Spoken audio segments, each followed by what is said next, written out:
Right now, your Android phone is listening, not because an app is open, not because you activated anything. It's listening because a setting that came pre-enabled on your device is specifically designed to keep your microphone running in the background, continuously processing ambient audio, waiting for you to say a specific phrase. And that's just the first of 7 settings I'm going to show you in this video. Settings that are active on your phone at this exact moment, collecting data you never consciously agreed to share, tracking your physical movements, even when every visible indicator suggests your location services are off, and in one specific case, leaving your device vulnerable to a surveillance attack that security researchers have been warning about for years. Google finally added the ability to close that last one in 2026. Most people have never heard of it. Let's start with the setting that affects more people and generates more genuine privacy concern than anything else on this list, because it's the one that feels most intimate. Your Android phone, if you haven't specifically changed this, has a feature called Hey Google or Voice Match, and in 2026 it increasingly lives inside Google's newer Gemini AI system rather than the classic Google Assistant app that most people recognize. What this feature does, in plain terms, is keep your phone's microphone in an active listening state at all times, even when your screen is dark, even when no app is open, even when the phone is sitting face down on a table 3 feet away from you. It's listening for the specific phrase, Hey Google, or OK Google, and the moment it detects something that sounds close enough to that phrase, it activates and begins processing whatever it heard.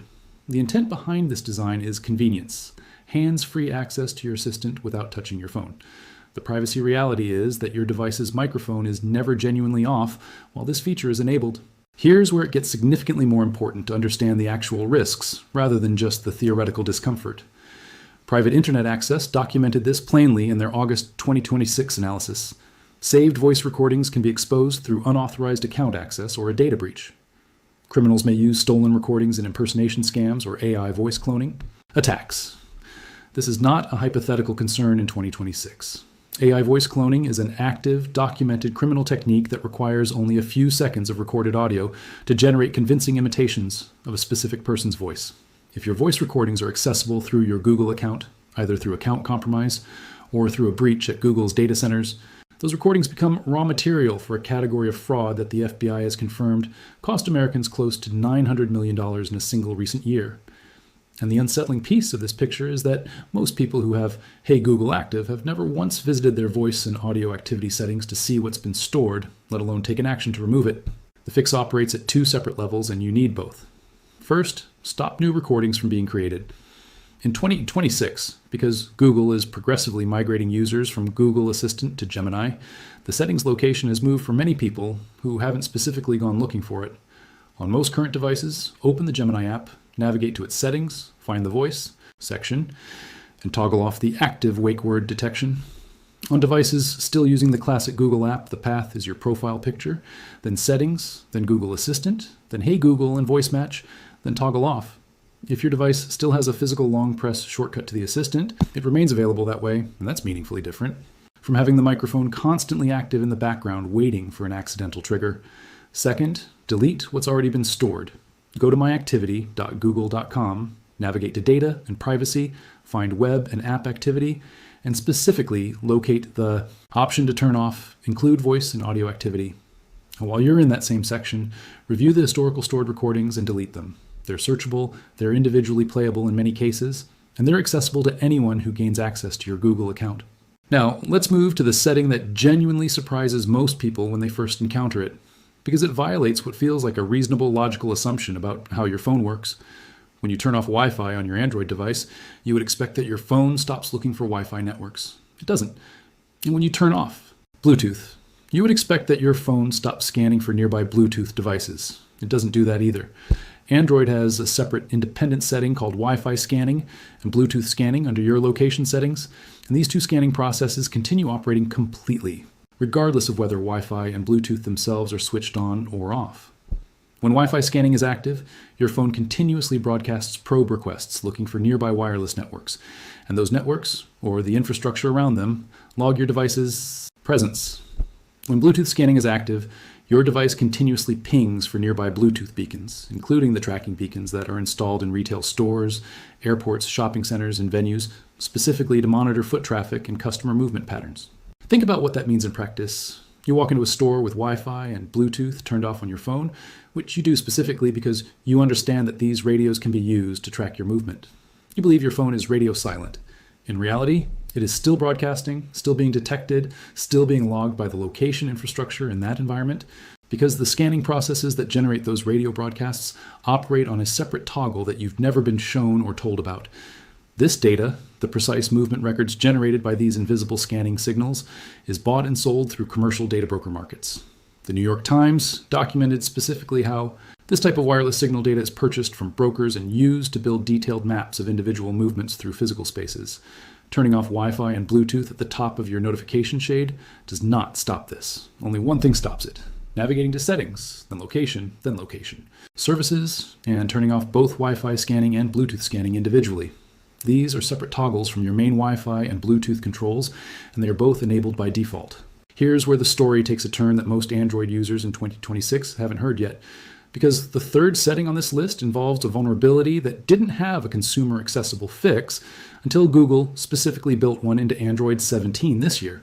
It involves 2G connectivity, a wireless communication standard from the early 1990s that modern devices still support for backward compatibility, and whose fundamental encryption is so weak that specialized devices called MSI catchers, also commonly known as stingrays, can break it in real time and use it to intercept calls, read text messages, and spoof incoming communications. Law enforcement agencies around the world use this technology legally. Criminal organizations have acquired it. And until Android 17, there was nothing the average Android user could do about it, because there was no setting to disable 2G support on a consumer device. Here's how the attack works. An attacker with an IMSI catcher device positions it near a target. The device mimics a cell tower, but at a stronger signal than real towers nearby, so your phone's modem automatically connects to it. The attacker's equipment then tells your phone's modem that 2G is the only available network in this location, forcing a downgrade from your normal 4G or 5G connection. Once your phone is operating on 2G, the attacker can read your SMS messages, including the one-time passwords your bank just sent, intercept voice calls, and inject spoofed messages that appear to come from legitimate numbers you recognize. This is not a theoretical attack. Samsung's 2026 Mobile Security Report documented a related technique called SNI 5GECT that exploits the pre-authentication phase of 5G to 4G negotiation, noting that while not yet widespread, the technique is documented and criminal adoption is a matter of time. The 2G vulnerability has been exploited in documented criminal cases and remains a real risk in any environment where an attacker has deployed the necessary hardware. Google's fix, available on Android 17 devices, is a toggle that simply disables 2G support entirely. Your phone will no longer connect to 2G networks under any circumstances, closing the downgrade attack surface completely. The path is settings, then network and internet, then SIMs, then allow 2G and toggle it off. Google's own official Android blog from June 2026 stated directly, as 2G technology is no longer widely used, Android 17 now allows you to turn off the 2G toggle. This setting can be configured to default to 2G being off, keeping customers from legacy technology vulnerabilities. If you're on Android 17 or later, this is a 30-second change that closes a decades-old attack surface. If you're on an earlier version, update your device, because this specific protection is one of the most meaningful security improvements in Android 17. The fourth setting connects to an advertising infrastructure that most people haven't thought about specifically, but whose effects they notice every day. Your Android device has something called an advertising ID, also called the Google Advertising ID or Guide, which is a unique identifier assigned to your specific device. This identifier functions as a permanent label that advertising networks attach to your profile across every app you install and use. When you open one app and see an ad for something you searched for in a completely different app, the advertising ID is the mechanism that made that possible. It allows advertisers to track your behavior not within one app, but across your entire installed app ecosystem, building a behavioral profile that connects your activity in a banking app with your activity in a shopping app with your activity in a news app, all under one persistent identifier that follows your device everywhere. Here's the specific action that matters and why most guides get this wrong. Most advice tells you to reset your advertising ID. Resetting gives you a new identifier. This does not stop tracking. It simply begins a new tracking profile attached to your device, and within days or weeks, advertisers rebuild a behavioral profile around the new ID by correlating it with other signals from your device. The correct action in 2026 is deletion. Navigate to Settings, then Google, then Ads, and select Delete Advertising ID rather than Reset. Deletion removes the identifier entirely and signals to the advertising ecosystem that tracking of this device should stop. You will still see advertisements. You will simply see advertisements that are based on the context of what you're looking at in the moment rather than on the cumulative behavioral profile that has been assembled about you over months or years of app activity across your device. Now, let's talk about a permission category that sits at the center of the banking Trojan epidemic, currently sweeping the Android platform. In the first quarter of 2026, Kaspersky's security network identified over 162,000 malicious banking-focused installation packages, representing a 50% increase from the previous quarter. Many of these banking Trojans share a common thread in how they achieve their destructive goals. They abuse a system-level permission called accessibility services. This permission was originally designed and named for a genuinely valuable purpose, enabling apps built specifically for users with disabilities to read screen content, input text on behalf of the user, and perform automated actions within other applications.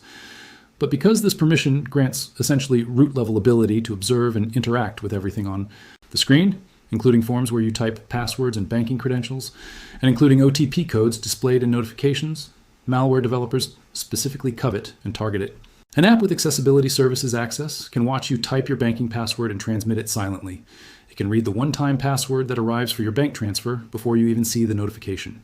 It can execute transactions within your banking app while you believe you're doing something else entirely. And it can do all of this invisibly without triggering any obvious alert.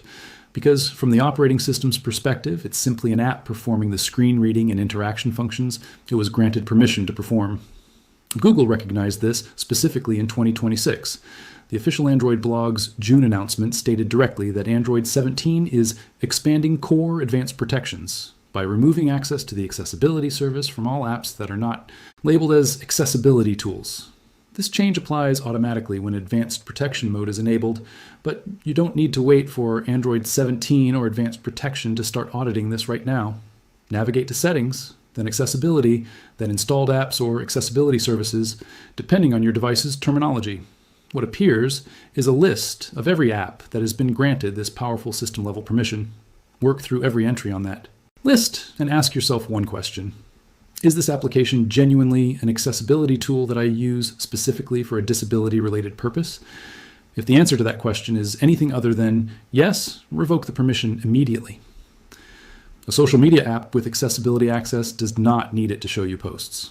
A utility app with accessibility access does not need it to perform any function you consciously use. A game with accessibility access does not need it to run.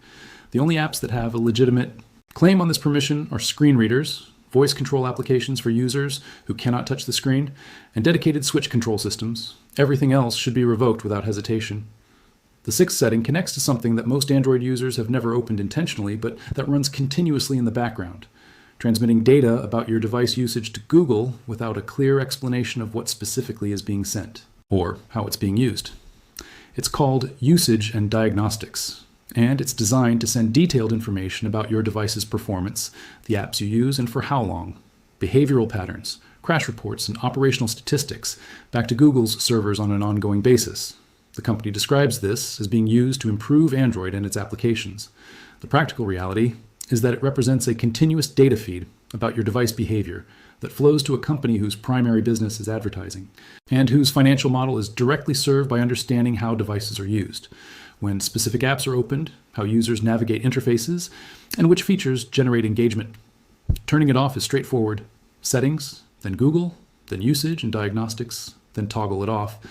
On some Samsung devices, this sits under Privacy settings rather than the Google menu. On Pixel devices running Android 17, it may also appear under Privacy. The change has no functional impact on your phone's performance or your experience with any application. Apps continue working exactly as they did before. The only thing that stops is the passive transmission of behavioral data that you were probably not aware was happening in the first place. Let's address a setting that Samsung users specifically need to know about, because the most widely used Android manufacturer maintains its own separate data collection infrastructure alongside Google's, and most Samsung owners have never audited it. Samsung runs a program called the Samsung Experience Improvement Program, which collects usage data, including app usage statistics, feature interaction information, and device performance data. It also runs a customization service, which uses your device behavior to deliver personalized advertising and recommendations within Samsung's own ecosystem of apps and services. Both of these are enabled by default. Neither is obvious from the main settings menu. For the Experience Improvement Program, navigate to Settings, then Privacy, then Samsung Experience. Improvement Program and Opt-out. For the customization service, Navigate to Settings, then Privacy, then Customization Service, and disable it. These two settings are in addition to all of Google's data collection that occurs on the same device, meaning Samsung Android users are by default participating in parallel data collection from both companies simultaneously through two separate opt-out processes that most users have never encountered. There's also a setting that affects how apps on your device share data with each other, which is distinct from how they share data with their own servers. Under Settings, in the Security and Privacy section, there's typically an option labeled Personalize Using App Data, or something similar depending on your device manufacturer and Android version. When this is active, apps on your device pool their usage data collectively, meaning the behavioral signals from your email app, your social media apps, your shopping apps, and your productivity tools are combined and shared across your installed app ecosystem to create a richer behavioral profile than any single app could build alone. Disabling this setting stops the cross-app data sharing while leaving each individual app able to use its own internally collected data. The path varies slightly by manufacturer. On Pixel devices, it lives under Security and Privacy, then more Security and Privacy, then Personalize Using App Data. On Samsung devices, it may be under Privacy menu rather than Security. Now here's something worth addressing directly, because this video would be incomplete without it. Some of what's described here comes with real trade-offs, and you deserve an honest account of what they are. Disabling Hey Google means you lose hands-free voice activation. Your OI assistant is still available, but you have to manually invoke it rather than speaking from across the room.